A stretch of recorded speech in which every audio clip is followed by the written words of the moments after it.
নমস্কাৰ।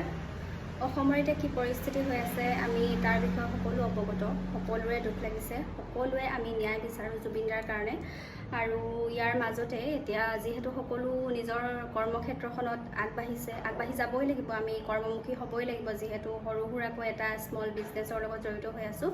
আৰু সেই গতিকেলৈ আজি এযোৰ বহুত আগতে বনোৱা আচলতে কাপোৰযোৰ আপোনালোকক দেখুওৱা হোৱা নাই এতিয়ালৈকে। মই ভাবিছোঁ কাপোৰযোৰ দেখাই দিওঁ, যিহেতু দুৰ্গা পূজা সমাগত। যদি কাৰোবাৰ প্ৰয়োজন হয় তেনেহ'লে ল'ব পাৰে, একেবাৰে ৰেডি টু ৱেৰ হৈ আছে কাপোৰযোৰ। মই কাপোৰযোৰ দেখাই দিব লৈছোঁ। মোৰ এই কণ্টেণ্টটোক যাতে বিপথে কিবা কমেণ্ট পাছ নকৰে, কাৰণ দুখ সকলোৰে লাগি আছে, মোৰো লাগি আছে, কিন্তু আমি আগবাঢ়ি যাবই লাগিব, কাম কৰিবই লাগিব। কিন্তু দাদাৰ কাৰণে যিটো ন্যায় কাৰণে যেনেকৈ মানে সংগঠনসকলে হওক বা আমি সাধাৰণ জনতায়ো যেনেদৰে লাগি আছোঁ, তেনেকৈ প্ৰত্যেকটো ক্ষেত্ৰতে মাত মাতি যাম। এয়া মোৰ আৰু মৌচাকৰ তৰফৰ পৰা এটা প্ৰতিশ্ৰুতি। আৰু যিখিনি সময়তে মাত মাতিব লাগে, য'তে ওলাই যাব লাগে, মই ওলাই যাম। আৰু তাৰ মাজতে কাপোৰযোৰ মই দেখাই দিছোঁ এবাৰ।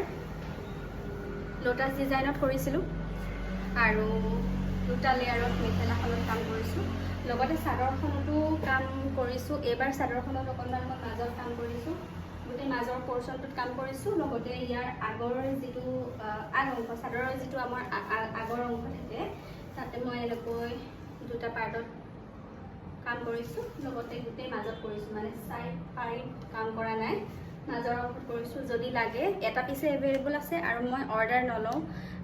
কিবা কামবোৰ এইকেইদিন কৰিব মন যোৱা নাই বিশেষকৈ, আৰু মোৰ গাটো অলপমান বেয়া হৈ আছে, সেইকাৰণে এইযোৰ কাপোৰেই এভেইলেবল আছে। যদি লাগে আপোনালোকে মোক DM কৰিব।